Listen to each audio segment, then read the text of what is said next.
나 자신이 수용이 되면 다른 사람이 수용이 돼요. 그래서 나는 누구인가에 대한 질문을 계속해야 됩니다. 자신을 있는 그대로 수용하지 못하면서 다른 사람을 수용한다는 것은 제가 볼 때는 진실되지 못합니다. 빙산을 통해서 나를 더 이해하고 상대방을 더 깊이 이해할 수 있대요. 맞습니다. 내면을 이해할 수가 있습니다. 그다음에 빙산, 마음이죠. 마음을 이해하기 위한 노력과 실천은 정말 꾸준히 해야 된다고 이분은 강조를 하고 있습니다. 존 가트맨 선생님의 그 치료법을 한번 나누고 싶어요. 그분은 뭐라고 말씀하시냐면 비난하지 말고 비난 대신 구체적이고 부드럽게 요청하세요라고 말하십니다. 그다음에 방어하는 대신 인정하라는 거예요. 그다음에 경멸 대신 호감과 존중을 표현하세요라고 했어요.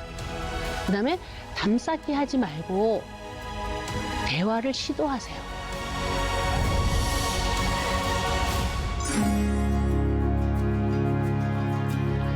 안녕하세요. 홈상담센터 대표 박은혜입니다.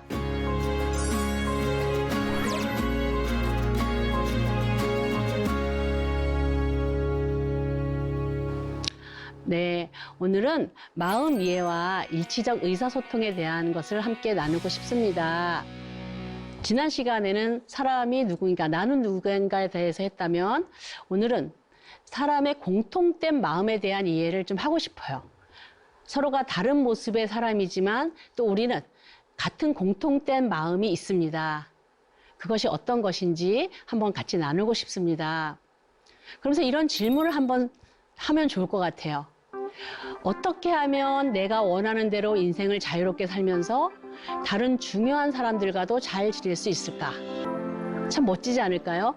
내가 내 나름대로 인생을 잘 살면서 중요한 대상, 사랑하는 가족, 친구, 배우자가 될 수 있겠죠. 잘 지내면 너무나 행복한 그런 삶을 살 수 있겠죠. 네, 그러길 바라면서 이 시간을 함께 하려고 합니다.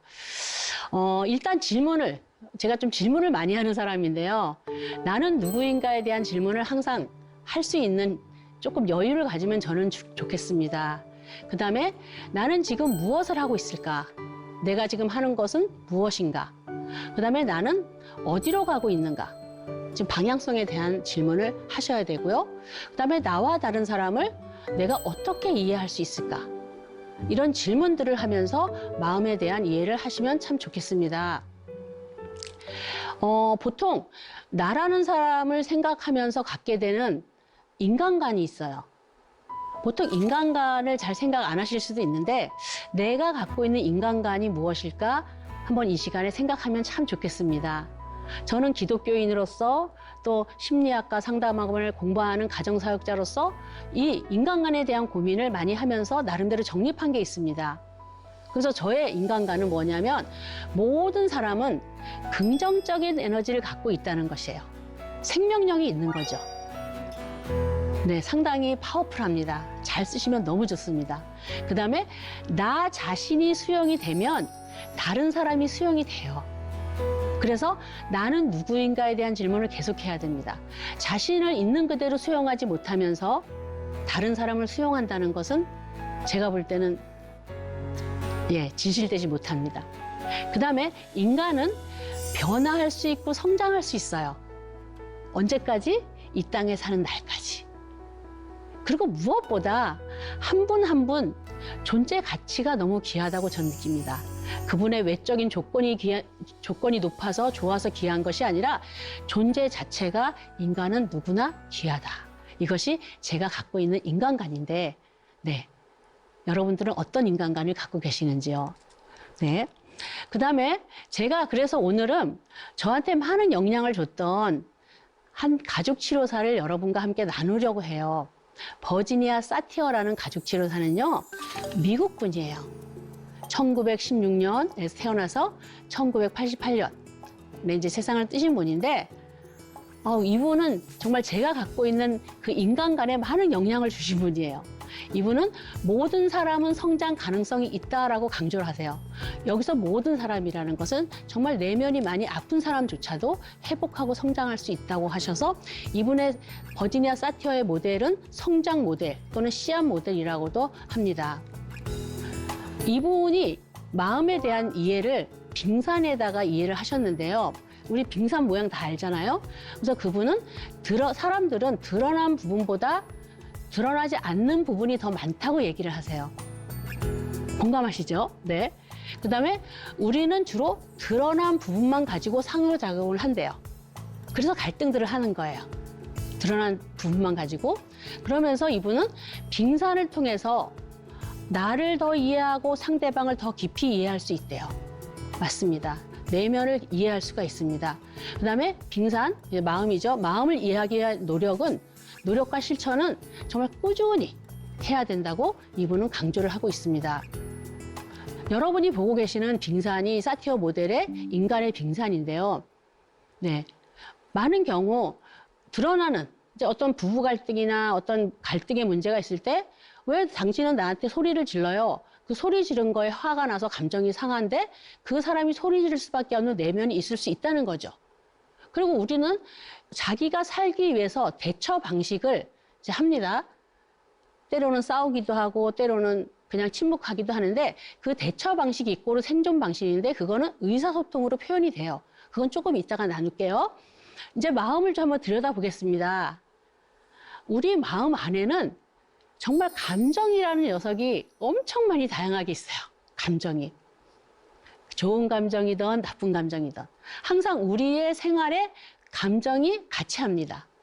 지금도 감정이 함께 할 거예요. 지금 저는 되게 긴장돼 있고, 네, 만나서 반갑고 이런 마음, 여러 가지 복합적인 감정이 있는데요. 이 감정을 많은 분들이 알아차리면서 가야 건강한 건데 알아차리지 못할 때가 많아요. 너무 분주해서. 근데 우리나라 형용사가요. 감정에 대한 형용사뿐만 아니라 하는 형용사가 너무너무 아름다운 게 많아요. 그래서 감정을 잘 탐색할 수 있으면 너무 좋고 지금은 이 감정이 얼마나 소중한지를 알아서 감정 카드도 있고 많은 경우 감정에 대한 것을 알 수가 있습니다. 그러니까 어떤 상황에서도 우리는 감정을 갖고 있다. 그러니까 아침에 일어나서 기분이 좋을 수도 있고 컨디션에 따라서 약간 여러 가지로 힘든 경우가 있을 때 감정이 어두울 수도 있겠죠. 네. 그래서 감정을 잘 봐야 되고요. 또 사티어 선생님이 우리한테 조금 어려운 감정을 얘기를 하시는데 그 첫 번째 드는 감정에 대한 감정의 판단, 감정에 대한 판단의 감정을 말씀하셨어요. 이게 뭘까요? 상당히 좀 어렵고 조금 생각을 해야 될 것 같아요. 제 얘기를 좀 하면 이거 수련을 받으면서 제가 이게 참 쉽지가 않구나 그러면서도 제가 알아진 게 있는데 저는 이제 시골에서 6남매의 넷째로 태어났고 저희 친정 아버지는 작은 소작농을 하시는 분이셨어요. 근데 그분은 말씀은 별로 없으셨는데 이 좀 이렇게 폭력성이 좀 있었어요. 그래서 제가 매를 많이 맞고 자랐거든요. 네. 그래서 첫 번째로 아버지 하면 드는 첫 번째 감정은 무서워요. 그다음에 싫어요. 그리고 공포의 대상이에요. 그런 아버지인데 그런 아버지 하면 무섭고 싫고 공포의 대상인 그 아버지가 그 감정에 대한 판단의 감정은 저는 죄책감이었어요. 너무나 오랫동안 이 죄책감이 저를 힘들게 했는데 왜냐하면 저는 신실한 크리스찬입니다. 네, 모태신앙인이고요. 근데 기독교는 사랑의 종교고 기독교에서는 원수도 사랑하라고 말씀을 하시는데 아버지가 원수가 아닌데 제가 아버지를 사랑할 수가 없는 거예요. 그래서 오랫동안 이 문제를 놓고 저는 하나님과 참 많은 씨름을 하면서 결국은 잘 회복을 했죠. 네. 근데 감정에 대한 판단의 감정을 이 사람들하고 상담하다 보면 이제 몇 가지 아주 진한 것들이 있어요. 그것의 공통점은 뭐냐면 저처럼 죄책감이 있을 수 있고요. 또 수치심이 있을 수 있고요. 또 억울함. 또 우리나라만 있는 한 같은 감정들. 네.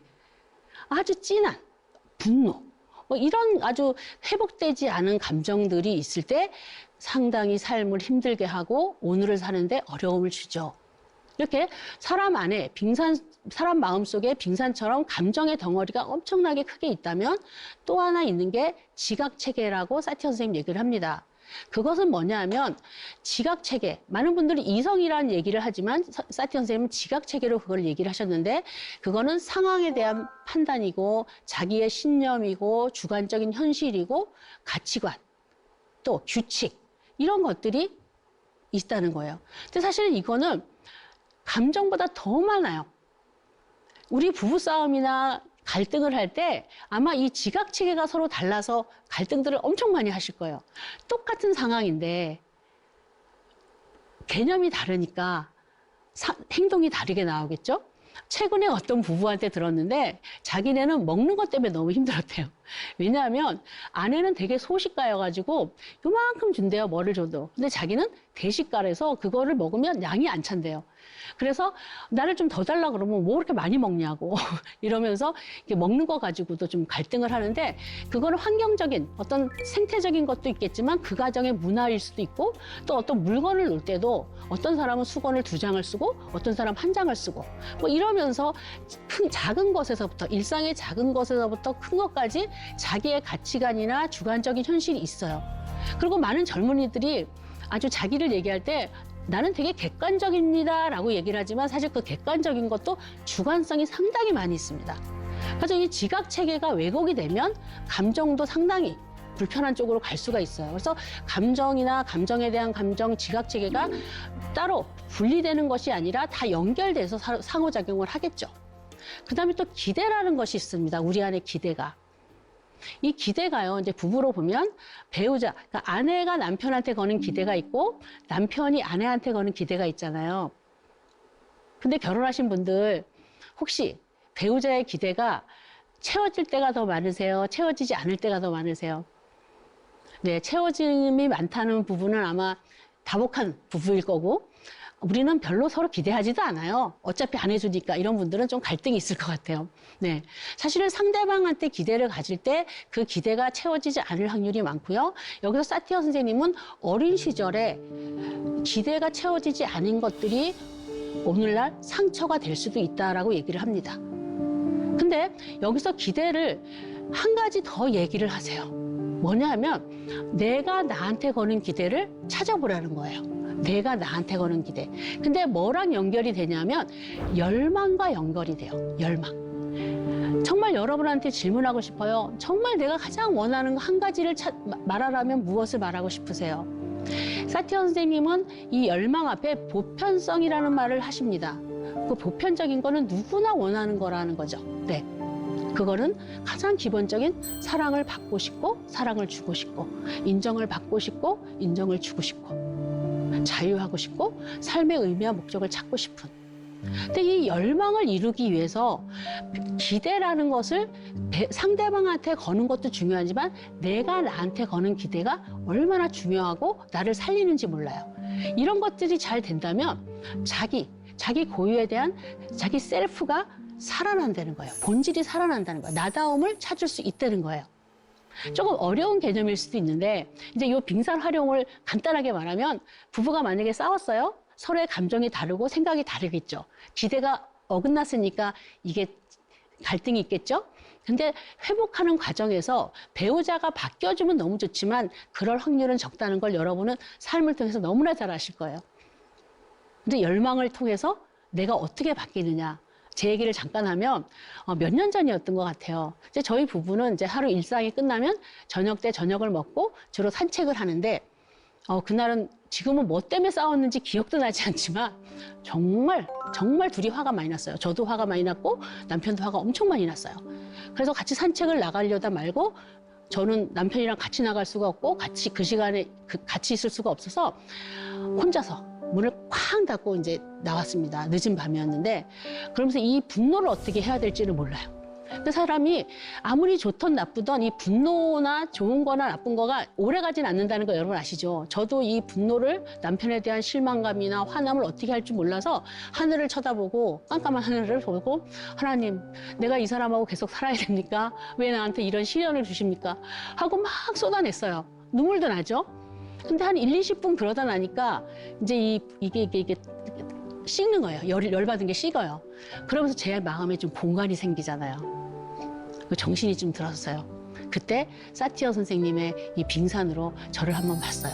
아, 은혜야, 너의 감정이 이랬구나. 너는 이런 감정에 대한 감정이 있었구나. 너가 가진 지각체계는 이거야. 또 기대는, 아, 남편한테 이거를 기대했어? 근데 그게 안 이루어졌지. 그럼 너는 너한테 무엇을 기대해? 아, 내가 뭘 기대할까?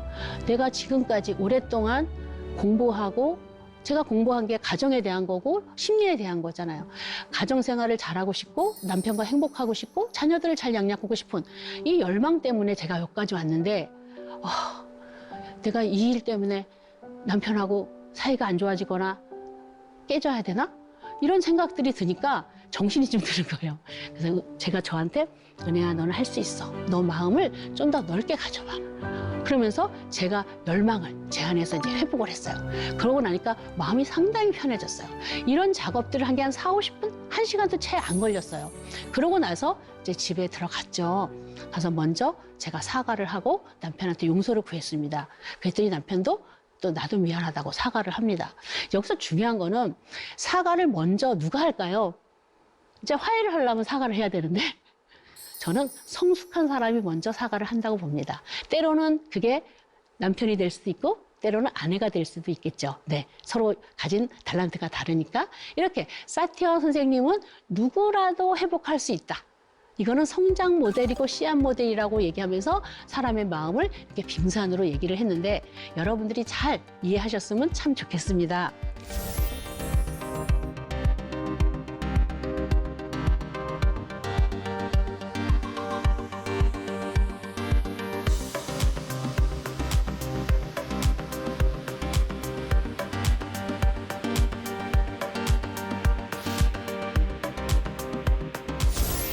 그다음에 이제 다시 한번 보면 이제 마음 안에는 우리가 감정이라는 부분이 있고 어떤 지각체계, 또 기대, 열망 이러면서 나라는 사람이 있다는 거를 한번 쭉 이렇게 한번 생각하는 시간이 됐으면 좋겠고요. 사티어 선생님께서 이제 우리한테 좋은 목표를 참 줬어요. 저는 이게 4가지 목표를 참 좋아하는데 일단은 자존감을 증진하래요. 사실 이렇게 상담 현장에서 보면 자존감 낮은 사람들이 너무 많아요. 참 멋있는 분들인데도 자아 존중감, 자존감이 참 낮아요. 이 자존감을 좀 높여야 되고요. 매 순간 우리는 더 나은 선택을 해야 됩니다. 우리는 삶이 곧 선택의 연속인 것 같아요. 그래서 베스트 초이스는 아니어도 좀 더 베러 초이스, 좀 더 나은 선택을 할 수 있는 힘을 키우면 좋겠고 자신의 삶에 책임지는 그런 삶을 살면 너무 좋겠습니다. 이 삶에 책임지다는 것은 나이에 맞는 책임이에요. 가지고 사실 어린 시절부터 노년기 이르기까지 그 나이에 맞는 자기 삶에 맞는 책임감이 있는데 이것은 잘 건강한 사람은 잘 할 수 있습니다. 그다음에 또 하나 목표가 뭐냐면 일치적 태도를 취해라. 그러니까 일치적이란 말은 우리가 일반적으로 쓰지 않기 때문에 좀 어려운데 제가 대화를 하면서 이 부분은 좀 더 나누기로 하겠습니다. 사티어 선생님께서 사람 마음을 빙산으로 하면서 우리한테 의사소통으로 관계를 회복하라는 말씀을 많이 하세요. 너무나 잘 알다시피 여러분도 대화라는 건, 의사소통이라는 거는 상당히 중요하다는 걸 알고 있을 겁니다. 이것은 다른 사람과의 관계를 나누는 것이고요. 또 내 마음의 표현을 얘기하는 거예요. 그리고 사람은 자기 마음에 가득한 것을 말할 수밖에 없어요. 그리고 우리는 언어적인 의사소통과 비언어적인 의사소통이 있는데 사실은 언어적인 의사소통은 그렇게 많지가 않아요. 비언어적인 의사소통이 퍼센트가 훨씬 많거든요. 그럼에도 불구하고 언어가 중요한 거는 사람들이 나 상처받았어 하면 대부분 언어에 대한 거예요. 말에 대한 거예요. 그래서 말의 능력은 양면성이 있죠. 사람을 살리기도 하고 사람을 죽이기도 합니다. 그리고 삶을 지배를 해요. 긍정적인 말을 하시는 분들은 상황이 어려워도 상당히 즐겁게 또 옆에 있는 사람을 행복하게 하면서 화를 낮추면서 살 수 있고요. 부정적인 말을 많이 하는 분들은 본의 아니게 상처를 주게도 되고 또 파괴 능력이 강합니다. 대화가 참 어렵잖아요. 왜 어려운지 아세요? 정말 대화 어려워요. 한번 보면은 도표를 통해서 보면 내가 하고 싶은 말이 100%가 있잖아요. 근데 그 100%를 다 전달할 수 있는 힘이 없어요. 그러니까 한 7, 80%밖에 전달을 못한대요. 그것도 잘할 때. 근데 듣는 사람이 필터링이 있어요. 자기 나름대로 들어요. 우리 왜 답답해? 내가 원하는 말을 했는데 상대방이 그대로 안 받았을 때 답답함을 많이 느끼셨을 거예요. 그분의 필터링 때문에 그래요. 그래서 상대방이 들은 말이 50% 정도래요. 근데 그 50% 정도에서도 다 이해하지를 못해요. 25%에서 30%. 그리고 그 피드백을 하는 말이 들은 사람한테 다시 피드백하는 게 30%. 그래서 실제로 피드백한 말이 20%. 그래서 100%가 20%가 된다고 하는데 사실은 이것도 노력하는 사람들의 몫입니다. 아예 단절되는 분들이 너무 많아요. 아예 끊어버리죠. 그건 안 좋아요. 그래서 대화는 꾸준히 우리가 좀 긍정적인 대화, 나를 좀 연결하는 대화를 연습을 하고 훈련을 해야 됩니다. 사티어 선생님께서 건강하지 못한 의사소통 방식, 이것이 자기의 대처 방식이고 생존 방식인데 4가지가 있다고 얘기를 했어요. 그것은 회유형과 비난형과 초이성형과 부적절형인데요. 이것을 하나하나 설명을 좀 해드리면 회유형들은 여러분들이 그림에서 보다시피 되게 상대방을 맞춰요. 그래서 자기와 타인과 어떤 상황이라는 3가지 안에서 자기를 자꾸 무시를 하고 상대방을 맞추다 보니까 속은 너무 이제 힘들어지는 거죠.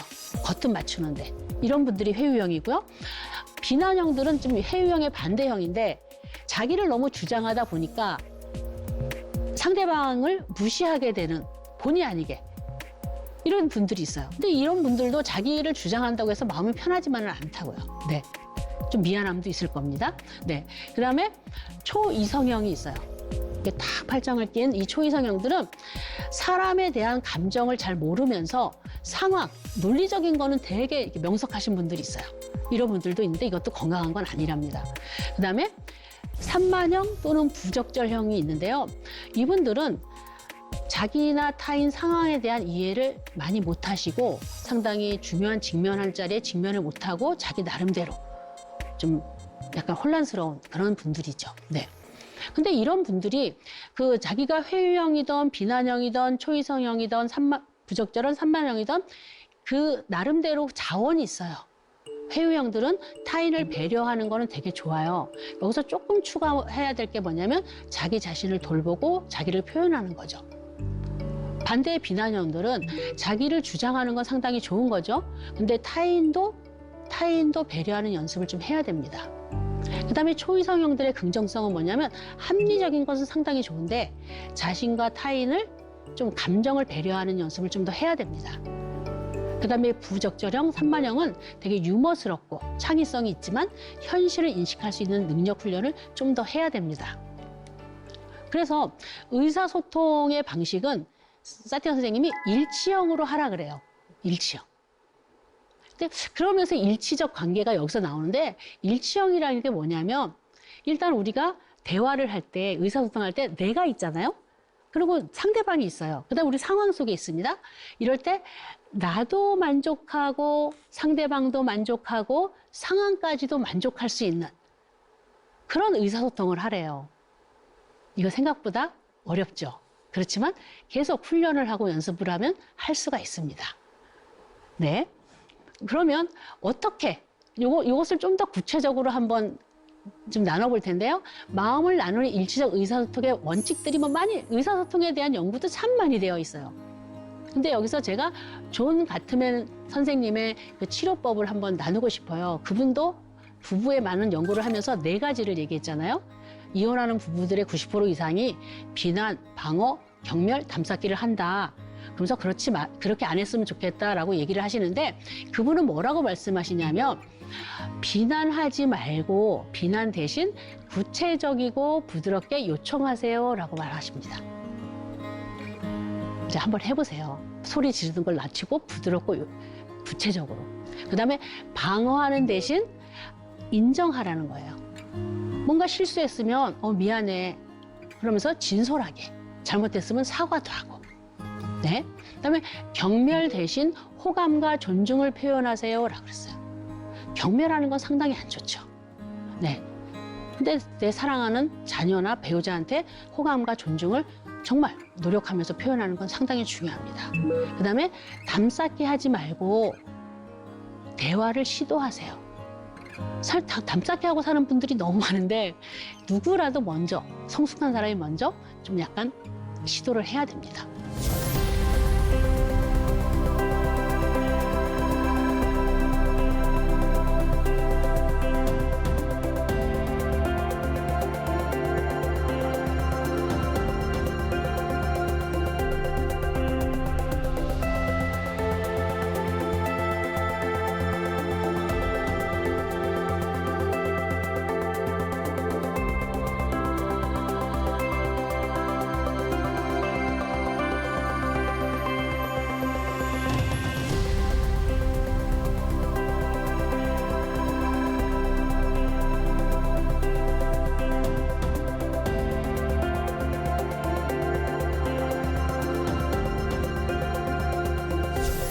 그래서 나와 상대방 그리고 상황까지도 만족하는 일치적 의사소통을 위한 대화 기술은요, 계속 배워야 되고 지속적으로 훈련해서 내 것으로 만드는 게 상당히 중요해요. 일단 대화 기술을 배우는 과정을 보면 이건 뭐 대화 기술뿐만 아니라 다 그렇죠. 어떤 것이 처음에는 모릅니다. 모르고 숙달이 안 되죠. 그런 분들이 배웁니다. 기술을 배워요. 방어 대신 인정하기를 해보는 연습들을 계속 합니다. 비난 대신 구체적으로 요청하는 것을 계속 배웁니다. 그렇지만 처음에는 익숙치가 않고 어색해요. 그런데 자꾸 하다 보면 숙달이 돼요. 좀 더 활용성을 가질 수 있어요. 그래서 더 많은 기술을 알게 되고 방법들을 알게 되죠. 그러다 보면 숙달된 것이 습관화가 됩니다. 습관화가 되고 습관화가 오래되면 이제 우리가 2년이라는 걸 상당히 중요하게 여겨요. 우울증도 2년이면 만성화가 될 확률이 높습니다. 이런 것처럼 우리의 좋은 습관들도 2년 정도 지나면 이게 성격화가 된대요. 네. 그래서 내가 지금 쓰던 의사소통 방식이 어떤 건지 한번 확인해 보시고 나한테 부족한 것이 무엇인가를 찾아서 조금 비난이나 회유나 초이성형이나 산만형을 버리고 일치적인 의사소통을 하면서 일치적인 관계를 하고 내 마음을 잘 전달하고 또 상대방의 마음을 잘 전달받을 수 있는 그런 분들이 되면 참 좋겠습니다. 네, 감사합니다. 여기서 마치겠습니다.